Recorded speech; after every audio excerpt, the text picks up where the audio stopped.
1, 2, 3, 4, 5.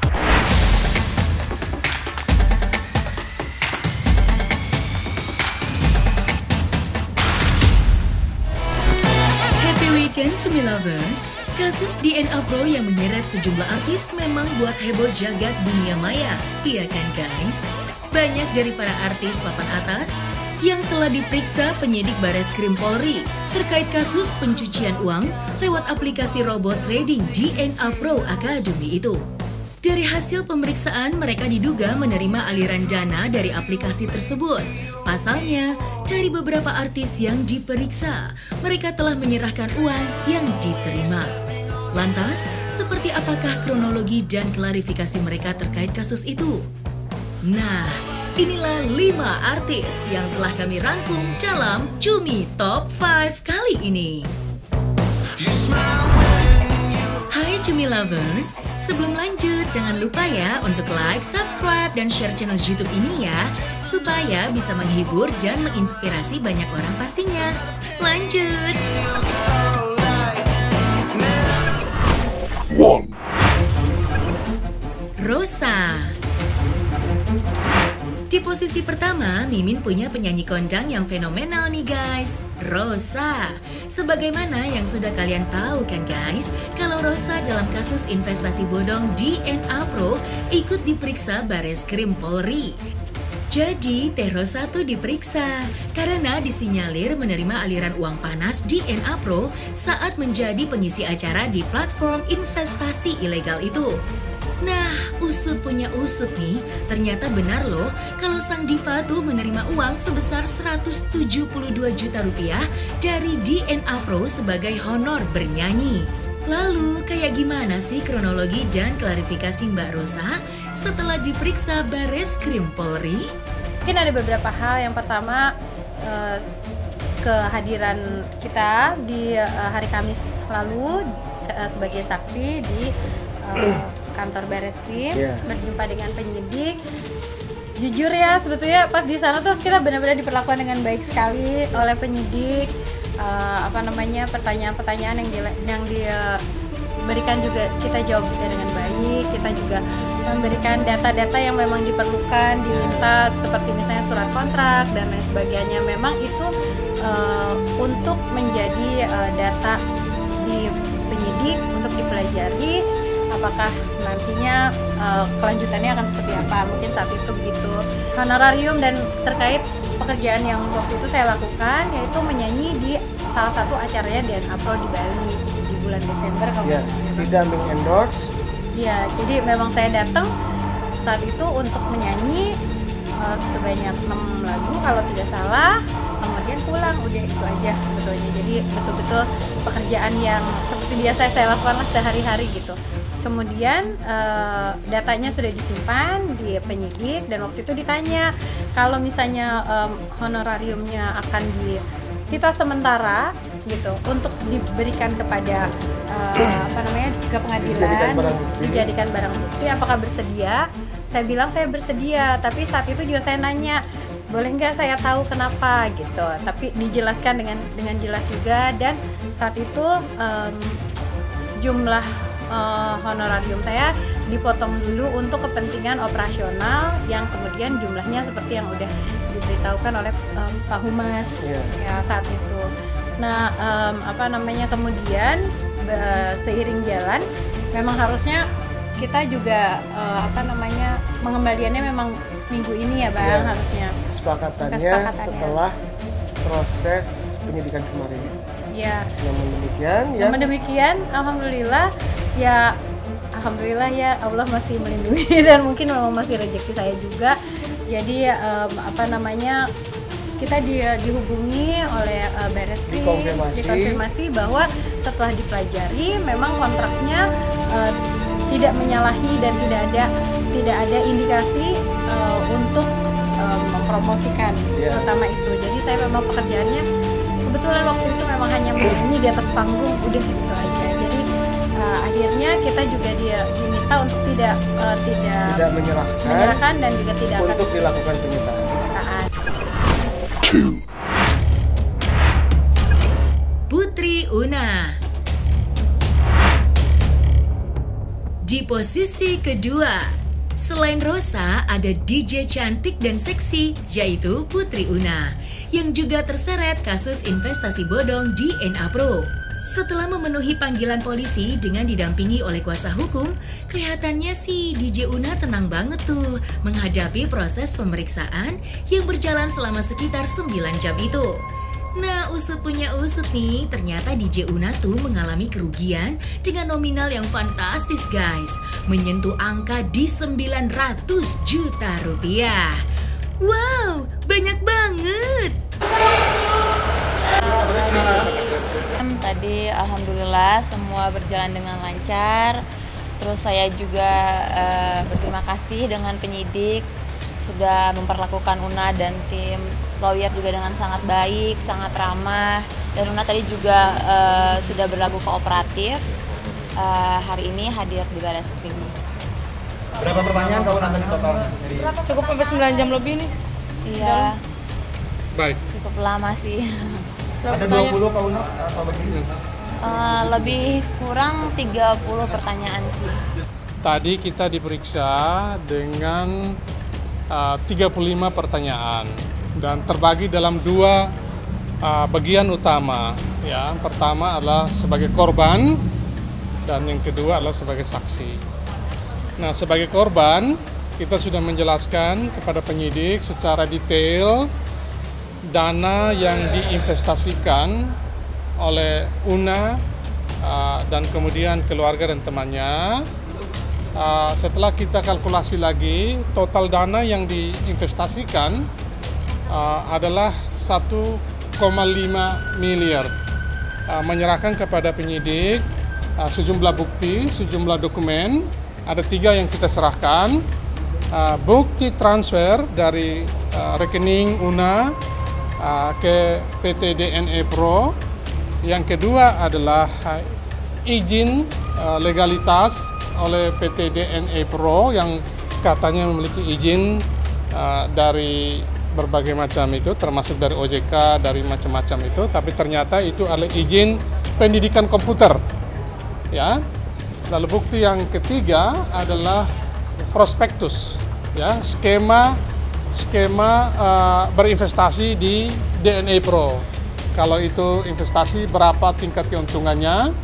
Nah, secara global dapat kita sampaikan bahwa dari prospektus yang ada itu keuntungannya satu hari per day 1%, 1 bulan kurang lebih 20%. Jadi ini angka yang cukup fantastis. Ya, kalau per bulan 20%, Anda bisa kali aja setahun berapa itu. Skema yang dibuat secara sengaja untuk memberi iming-iming, memberi janji harapan kepada siapapun termasuk Una untuk berinvestasi di dalam rekeningnya DNA Pro. Sebagai penegasan berarti kau Una ini nggak ikut promosi DNA Pro ya? Oh iya, jadi Saya gini, tidak tadi punya juga tadi kewajiban. sudah kita jelaskan, Una tidak dalam kapasitas mempromosikan DNA Pro. Una hanya hadir dalam acara itu berdasarkan kontrak sebagai seorang seniman profesional, sebagai DJ profesional.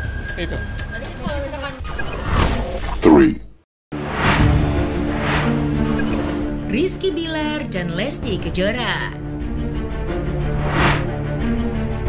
Di posisi ketiga, artis yang turut diperiksa Bareskrim Polri karena kasus investasi bodong DNA Pro juga menyeret pasangan muja Rizky Bilar dan Lesti Kejora. Rizky Bilar dan sang istri mengakui kalau dirinya menerima sekoper uang dari pelaku berinisial SR yang jumlahnya menyentuh angka 1 miliar rupiah. Didampingi oleh kuasa hukumnya, Rizky Bilar dan Lesti Kejora pun diketahui sudah mengembalikan uang tersebut kepada pihak yang berwajib dan turut memberikan kejelasannya mengenai keterlibatannya dalam kasus tersebut. Usai jalani pemeriksaan, Rizky Bilar pun secara terang-terangan menjelaskan kronologi awal mula dirinya terlibat dalam kasus ilegal yang saat ini sedang marak di Indonesia. Lantas, hal apakah yang membuat Rizky Bilar turut terseret dalam kasus trading ilegal tersebut? Berikut penjelasan dari Rizky Bilar.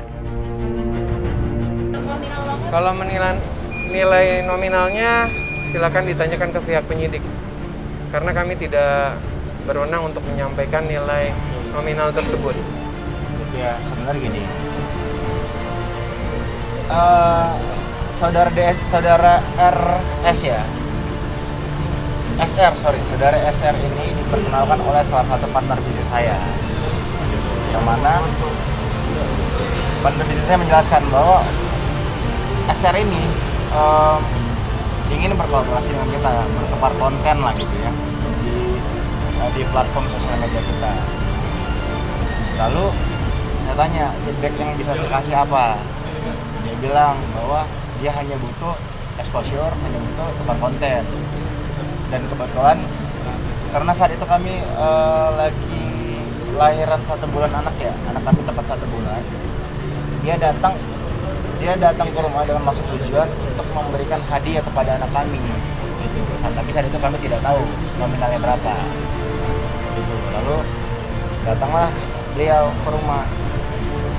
Ternyata begitu datang, coba saya jelasin. Ya, begitu datang, ternyata beliau membawa uang sebanyak 1 koper yang senilai 1 miliar rupiah. Setelah itu pun kami pun masih mempertanyakan sebenarnya, ini uang sebanyak ini terlalu banyak untuk red card kami sebenarnya, untuk postingan kami gitu. Karena saat itu dia hanya minta postingan di Instagram dan hanya mungkin di YouTube lah gitu kan ya. Lalu dia bilang bahwa ini hanya bentuk apresiasi dia kepada kami sebagai orang tua baru, dan kebetulan memang dia menyukai, senang sama kami lah gitu ya. Lalu dia ingin memberikan hadiah gitu. Lalu kami terima, dan memang karena ini ditujukan untuk anak, makanya sampai sekarang uang itu nggak pernah kami sentuh, karena memang itu kami simpan untuk anak benar gitu. Makanya tadi begitu kita dipanggil oleh Bareskrim, kita memang sudah mempersiapkan uang itu yang belum kita sentuh sama sekali. Ya kita sih dengan kejadian belakangan ini kita tidak menyesali ya, justru kita bersyukur, kita bersyukur karena kita bisa mengambil pelajaran dari atas apa yang terjadi ya. Dan mudah-mudahan ini bisa menjadi pelajaran baik juga buat kami untuk kedepannya lebih hati-hati lagi. Dan ya itu saja yang mungkin yang bisa saya sampaikan ya.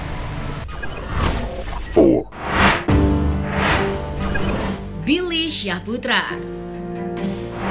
Posisi 4, Billy Syahputra. Beberapa waktu lalu juga memenuhi panggilan Bareskrim untuk dimintai keterangan terkait dugaan investasi bodong aplikasi robot trading DNA Pro. Billy bukanlah satu-satunya nama artis yang ikut diperiksa oleh penyidik. Sebelumnya, sederet selebritis satu persatu telah dipanggil untuk dimintai keterangannya terkait keterlibatannya tentang aliran dana dari bisnis robot trading tersebut. Dalam penuturannya, adik kandung Olga Syahputra itu mengaku mendapatkan 17 pertanyaan yang harus ia jawab. Billy juga mengaku jika sebelumnya sempat 3 kali tidak bisa hadir memenuhi pemanggilan Bareskrim Polri lantaran kesibukannya. Dan baru kemarin pada tanggal 28 April 2022, akhirnya Billy memenuhi panggilan tersebut. Maka, seperti inilah klarifikasi Billy Syahputra yang mengaku jika dirinya sama sekali tidak terlibat dalam kasus DNA Pro.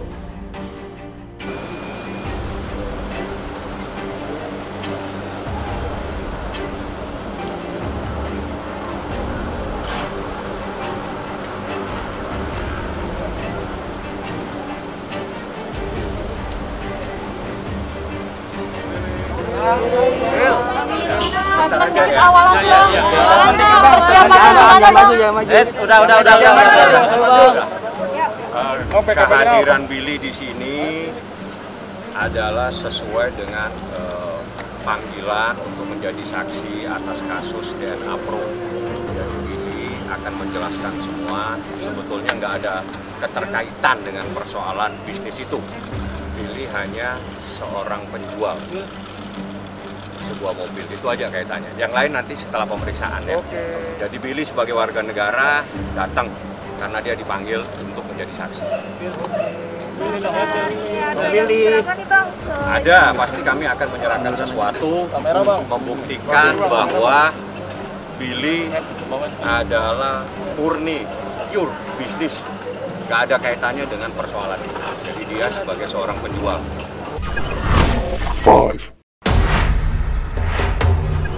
5 Ivan Gunawan. Di posisi terakhir yaitu posisi 5, presenter Ivan Gunawan juga harus ikut diperiksa oleh pihak kepolisian terkait investasi bodong DNA Pro. Didampingi oleh kuasa hukumnya, pria yang akrab disapa Igun itu penuhi panggilan Bareskrim Polri sebagai saksi. Desainer sekaligus host itu diperiksa penyidik selama kurang lebih 3,5 jam dan dicecar dengan 20 pertanyaan seputar kronologis hubungannya dengan DNA Pro. Secara belak-belakan menurut Igun, keterlibatannya saat tampil dalam iklan robot trading DNA Pro ialah hanya sebatas hubungan profesional sebagai ambassador atau menjalani kegiatan endorse.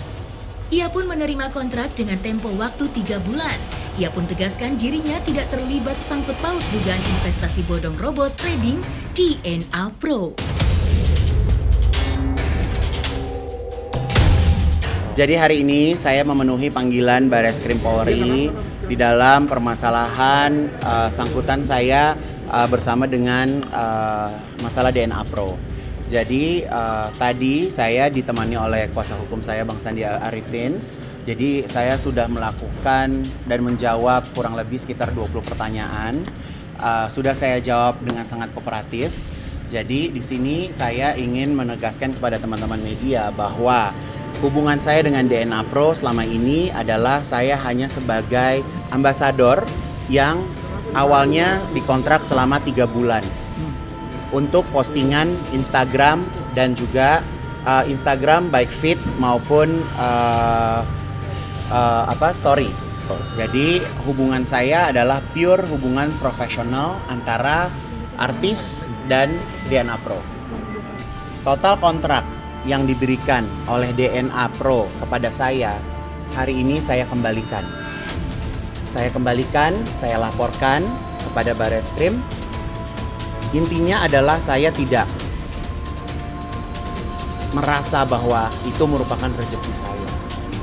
Dan di sini satu pelajaran besar yang bisa saya ambil sebagai public figure adalah betapa pentingnya kita bisa lebih tahu dan tidak mudah percaya dengan siapapun yang mau memakai jasa kita sebagai endorser atau sebagai model iklan atau apapun itu.